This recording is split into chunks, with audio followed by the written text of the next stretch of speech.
L'équipe de l'Espace de l'Art Concret a été très honorée quand l'équipe de Terra Numérica nous a contactés pour nous proposer de participer à l'ouverture de leur nouvel espace. Il est vrai que nous avions par le passé déjà eu beaucoup de liens avec la communauté scientifique, que ce soit par le biais des ateliers, de pratiques, par le biais de médiation ou même dans le cadre d'expositions, où certains de nos artistes avaient travaillé avec le CNRS, l'INRIA ou encore l'Université de Sophia Antipolis. Et nous avons donc été très heureux de participer à cette belle aventure. Et nous avons donc l'opportunité d'avoir un espace pour présenter les différentes missions du Centre d'art, les missions bien sûr de conservation et de valorisation de la collection Albert Honegger, en présentant des œuvres notamment de Gottfried Honegger, mais aussi de présenter toute la partie de nos missions pédagogiques en installant au sein de la structure un atelier où nos équipes de médiation ont pu proposer différents types d'ateliers et ouvrir ainsi un plus large public. C'était aussi pour nous l'opportunité, bien sûr, de sortir le centre d'art finalement de ses lieux habituels et d'aller à la rencontre d'un autre public. Je suis Dorian Mazuric, chercheur au Centre INRIA de l'Université Côte d'Azur et je suis membre de Terra Numérica, le projet que je coordonne avec Frédéric Avé, mon collègue du laboratoire I3S, CNRS, Université Côte d'Azur. Alors Terra Numérica est un projet fédérateur, un consortium académique, donc fondé par le CNRS, INRIA, Université Côte d'Azur et un grand nombre de partenaires comme l'Éducation nationale, des laboratoires, des associations. Et donc le point de départ du projet en 2018, c'était de construire une cité des sciences pour les sciences du numérique, pour les mathématiques et l'informatique et les applications. Et donc pour cela, le Terra Numérica, le consortium est né et nous sommes en train de construire une cité des sciences du numérique avec un premier bâtiment, Terra Numérica de Sofia, qui a été inauguré l'année dernière, donc en juin 2022. Alors à Terra Numérica, nous pouvons donc trouver des ateliers qu'on ne peut pas faire en classe, notamment, ni à la fête de la science, parce que ce sont des ateliers qui prennent de la place, qui sont volumineux, qui coûtent cher, donc on ne peut pas déplacer. Et donc l'idée, c'est de faire venir les scolaires, les enseignantes, les enseignants et le grand public pour expérimenter les sciences du numérique en jouant, s'amusant, en prenant du plaisir. Ce sont des ateliers ludiques, donc c'est ce qu'on essaye de faire. Donc c'est ça la médiation scientifique, c'est prendre du plaisir, voir les ateliers, les sciences de manière différente de ce qu'on peut faire notamment en cours. Donc c'est complémentaire par rapport à l'enseignement classique. Donc l'idée de Terra Numérica, notamment de Terra Numérica de Sofia, c'est de faire des sciences en s'amusant.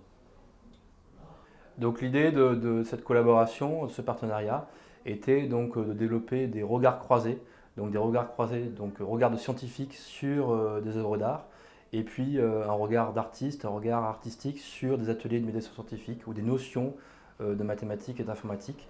Et donc ça se traduit par notamment des sessions lors de la fête de la science où nous pratiquons des ateliers avec les scolaires pour leur faire comprendre des notions mathématiques, informatiques, à partir d'œuvres d'art.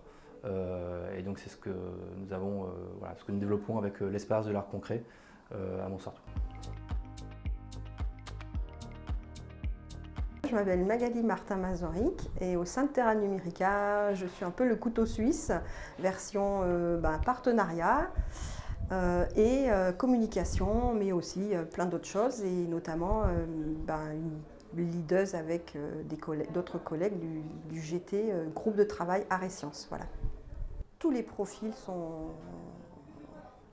parmi nous acceptés et on est plutôt vers une ouverture vers l'originalité, la créativité, quelle qu'elle soit, au niveau scientifique, au niveau artistique, au niveau ingénieur, enfin il y a de tous les profils qui sont les bienvenus. Bien sûr, la plupart d'entre eux ont un background scientifique parce que le but de Terra Numérica, c'est aussi d'expliquer les sciences du numérique autrement. Mais on s'aperçoit que très vite, des personnes qui ne sont pas forcément scientifiques de background sont aussi capables d'expliquer avec leurs propres mots et c'est tout aussi pertinent et important de partager comme ça.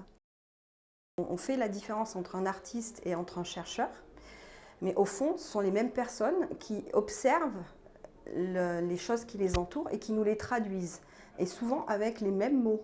La même façon, la même façon de procéder, d'imaginer. Il n'y a pas de barrière et c'est important pour nous de les faire tomber ces barrières et les partager parce que la science, parce qu'un artiste il voit, il répète les gestes dans certaines de ses démarches. Un scientifique qui fait pareil. C'est important d'apprendre, surtout pour les enfants, de faire tomber toutes ces barrières et de créer tous ensemble. Parce qu'en fait, la créativité, c'est la même à la base. Et c'était Picasso qui disait que tout ce qu'on pouvait imaginer, alors on pouvait le faire. Et c'est ce qui se passe avec le mélange art et science, par exemple.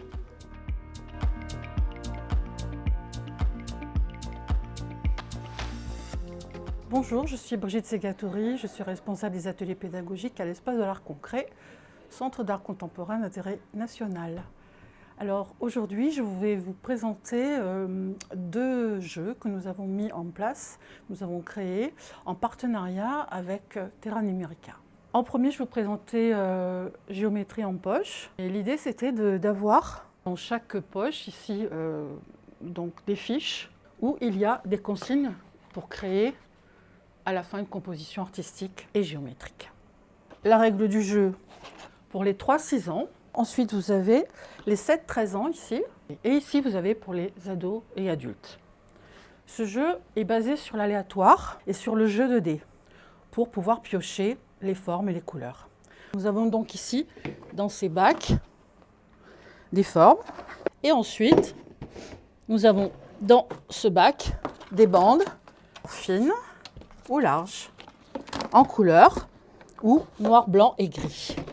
Ces formes-là sont issues du jeu du viseur créé par Gottfried Honegger, donc qui était un jeu très simple où les enfants peuvent créer à l'infini à partir de formes géométriques en matière plastique. Toutes les fiches de consignes ont été créées à partir de toutes les remarques, toutes les médiations qui ont été faites avec le projet Arts et mathématiques qui ont été suivis par les collégiens pendant plusieurs années. Et donc ça nous a permis vraiment après l'analyse de leur travail libre, de mettre des noms, des mots sur la description des compositions. Et ça rejoint bien ce qu'on retrouve dans les œuvres de l'art concret, présents dans notre collection Albert Sonnecker. À présent, je vais vous présenter le jeu qui s'appelle La figure des lettres. Alors ce jeu a aussi une histoire. Pour un festival art plastique enfant avec la conseillère pédagogique du département, nous avions fait à une époque un atelier où les lettres étaient des formes et les formes devenaient des lettres. À partir de cette expérience, nous avons voulu faire un jeu avec les lettres de l'Espace de l'Art Concret. Et comme nous étions en partenariat avec Terra Numérica, nous avons aussi joint les lettres T et N. Alors ce qui est amusant, c'est qu'à partir de lettres toutes simples, on peut créer des mandalas, on peut fabriquer aussi des objets à 3 dimensions qui ressemblent un peu à une architecture. On peut travailler toutes les notions géométriques comme la symétrie, la superposition, l'équilibre en physique et s'amuser à l'infini. C'est un jeu qui demande beaucoup de concentration, mais surtout qui détend. Voilà, c'est comme si on pouvait s'exprimer avec... je pense par exemple à quelque chose et je le fais directement. Voilà, j'ai pas besoin de l'écrire, de le découper. Ça respecte le temps de créativité en fait.